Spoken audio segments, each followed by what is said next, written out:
Hello friends, commercial computer में आपका स्वागत है। आज हम देखेंगे GSTR1। GSTR1 हम जो रिटर्न फाइल करते हैं, ये रिटर्न जो होता है वो होता है सेल्स का रिटर्न। तो गवर्नमेंट को हम जो मंथली या क्वार्टरली सेल के डेटा देते हैं, आज हम उसके बारे में डिस्कस करेंगे। जिन कंपनियों का टर्नओवर 5 करोड़ के अंदर होता है, तो उसको गवर्नमेंट ने ये फैसिलिटी दी है कि आप ये जो सेल्स का रिटर्न होता है GSTR1, या आप क्वार्टरली भी फाइल कर सकते हैं। क्वार्टरली का मतलब होता है 3 महीने में एक बार। और दूसरा जो होता है, जिनका टर्नओवर जिन कंपनी का 5 करोड़ से अधिक होता है, तो उनको GSTR1 मंथली फाइल करना जरूरी है। और मंथली जो है इसकी ड्यू डेट होती है 10 तारीख। तो अभी हम देखेंगे रिपोर्ट किस तरह से जनरेट होती है। तो सबसे पहले हम डिस्प्ले मोर रिपोर्ट में गए, स्टेटूटरी रिपोर्ट GSTR1 में हमने एंटर किया। सबसे इम्पोर्टेंट होता है, यहाँ लिखा होता है अनसर्टेन ट्रांजेक्शंस। आप देख रहे हैं यहाँ पर, है ना, uncertain transaction correction to be needed, ये ऑलवेज 0 हो रहना चाहिए। अगर किसी प्रकार की अपनी कोई गलती हो गई है, जैसे कोई टैक्स का मिसमैच हो गया हो, पार्टी का GST नंबर हमने गलत डाल दिया हो, स्टेट का कुछ प्रॉब्लम हो, तो इस तरह की जो चीज़ें हैं यहाँ पर हमको उसको सॉल्व कर लेना है। अदरवाइज आपका GST का रिटर्न ये फाइल नहीं होगा, पोर्टल पे अपलोड नहीं होगा गवर्नमेंट की वेबसाइट पर। तो एक फर्स्ट ये वाला हो गया। इसमें सेल्स के 5 टाइप होते हैं। एक जो सेल्स होता है वो होता है B2B, बिजनेस टू बिजनेस।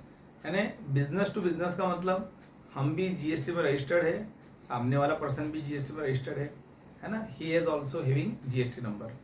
तो इस तरह से चाहे वो हमारी स्टेट का हो पर्सन, पार्टी, कस्टमर हमारा जो है सब, और या फिर आउट ऑफ स्टेट का हो, तो ये सारे जो है B2B के अंतर्गत आते हैं।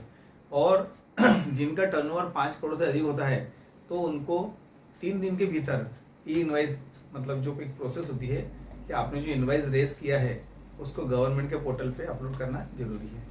दूसरा जो होता है सेल का टाइप वो होता है B2C लार्ज। B2C लार्ज मतलब बिजनेस टू कंज्यूमर, और लार्ज मतलब अगर आपने 2.5 लाख 2.5 लाख से ज़्यादा अगर आपने सेल किया है, तो यहाँ पर आपको दिखाई देगा। थर्ड नंबर पर होता है B2C स्मॉल।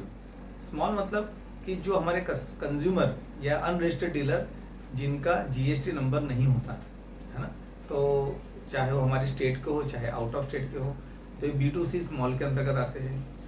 और एक सेल का टाइप होता है एक्सपोर्ट। 6 नंबर का जो टेबल है, एक्सपोर्ट है ना, आउट ऑफ कंट्री अगर हमने सेल किया है। और एक होती है लास्ट सेल, नील रेटेड या टैक्स फ्री या एग्जेम्प्टेड सेल। ये तीनों सेल ये हमको यहाँ दिखने वाली है। सेल के साथ साथ अभी GSTR1 रिपोर्ट के अंदर 1-2 ऑप्शन और होते हैं।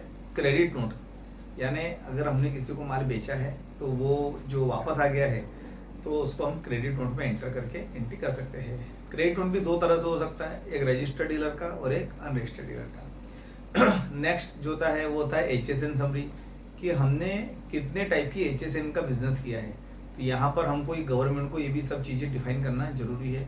हम जब रिटर्न फाइल करेंगे तो उसमें HSN की जानकारी भी जरूरी है। HSN, फिर उसका डिस्क्रिप्शन, स्टॉक आइटम का वो टाइप क्या है, गुड्स है कि सर्विस है ना, उसकी यूनिट, उसकी क्वांटिटी, टोटल वैल्यू, उसका टैक्स रेट, फिर टैक्सेबल वैल्यू, उसके साथ में 3 टाइप के टैक्स, या तो इंटीग्रेट है, सेंटर का है, स्टेट है, या सेल्स टैक्स है। और लास्ट में होता है डॉक्यूमेंट समरी। ये डॉक्यूमेंट समरी भी जो है हमको अपलोड करना जरूरी है कि हमारे इस मंथ के बिल कहाँ से कहाँ तक हमने रेस किए हैं। और क्रेडिट नोट वगैरह जो भी है जानकारी सब हमने साथ में आ गई है। अब हम इसको एक्सपोर्ट कैसे करेंगे, तो यहाँ पर एक बटन दिखाई देता है हमको, है ना, Alt-E अगर हम करेंगे तो यहाँ एक्सपोर्ट का ऑप्शन आ जाएगा। एक्सपोर्ट हम जब करेंगे ई रिटर्न को गवर्नमेंट की वेबसाइट के लिए, तो 2 तरीके से हम लोग एक्सपोर्ट कर सकते हैं। एक हो गया एक्सेल फॉर्मेट, एक हो गया JSON फॉर्मेट। हमको जैसा भी सूटेबल हो हम लोग मतलब इस फॉर्मेट का यूज़ कर सकते हैं। अभी हम JSON फॉर्मेट ले लेते हैं, है ना, पूरा एंटर कर लिया, एक्सेप्ट कर लिया, तो ये देखो JSON फॉर्मेट आपके सामने आ गया। यहाँ पर हम राइट क्लिक करेंगे, या अगर हम इसको पोर्टल पर डायरेक्ट देना चाहते हो तो यहाँ से अपलोड कर लेंगे, अपलोड फाइल में जाके, या अगर अपना कोई टैक्स कंसल्टेंट है ना, या फिर किसी को हमको इसको अपलोड फाइल मेल करनी है, तो यहाँ से हम उसको मेल भी कर सकते हैं। साथ ही साथ अब इसको अगर हमको नेचर वाइज देखना है, तो नेचर के लिए ये हम यहाँ पर प्रेस करेंगे F5। नेचर का मतलब होता है कि कितने टाइप का मतलब हमने बिजनेस किया है, कौन कौन सी स्लेब के अंतर्गत हमने माल बेचा है। तो आपको पता ही है 5% है ना, 12, 18 और 28 और एग्जम्प्टेड। तो इसमें दो टाइप की सेल हो गई, एक लोकल मतलब हमारी स्टेट में जो हमने माल बेचा है, और एक होता है आउट ऑफ स्टेट यानी राज्य के बाहर। तो यहाँ पर ये दोनों चीज़ें सामने आ गई। और F12 करके यहाँ पे हम कॉलम को यस भी कर सकते हैं। देखिए अभी केवल आपको एक टेक्स्ट दिख रहा है यहाँ पर, हम चाहते हैं कि टेक्स्ट अलग अलग टाइप में दिखे, कॉलम में दिखे।